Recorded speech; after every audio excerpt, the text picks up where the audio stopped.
So I think because of the way the structure worked, it kind of started working straight away, because it wasn't like we would have all of the information in week one and then 10 weeks to sort of try and put it into practice. It was quite gradual. So we started out, I think, talking maybe about carbs fairly early on, and I could start practicing that immediately. So although, we might have only finished the first course a few weeks ago, I've actually been using that kind of initial stuff that we went through for about 3 months now. Yeah. So that's, and because we've then sort of had odd reminders and touched on it since, then that's just kept it going. So the carbs and protein side, which were the first sort of big topics that we covered, have been going for quite a while, and I'd say they're fully kind of normal.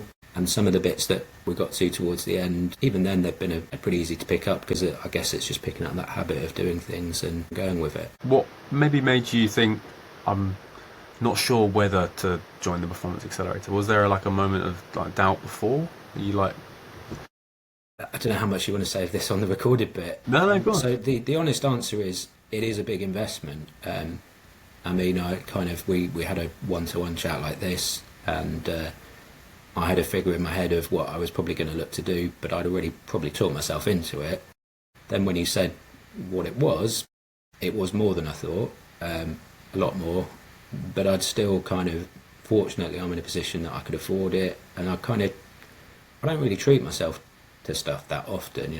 As a parent, you tend to spend a lot of money on your kids and that kind of thing, and it's rare that, aside from entering races or something, that I do something like that. So I kind of felt like this was something that, because of the fact that it wasn't just tips for a race or something like that, it felt more like an education type thing. So I had looked at doing kind of various sports nutrition qualifications before, and it's still something at the back of my mind that there's various different programs you can do, and there's even some free ones. How good the free ones are, you sometimes get what you pay for, and I suppose maybe that's what I had in my head, is that you get what you pay for. I'd already made up my mind, but it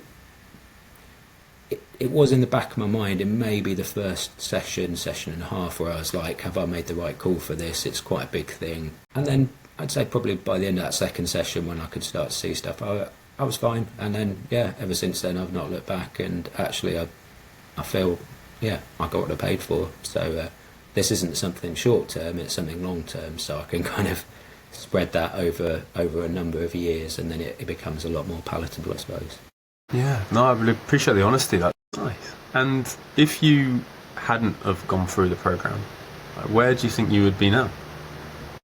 I think I'd still be bumbling along. I'd probably still be entering the same races. As I said, it's been doing for a while, but I wouldn't necessarily have that confidence. There's a lot of things that I wouldn't have adopted, so I doubt the fermentation habit would have, the gut thing.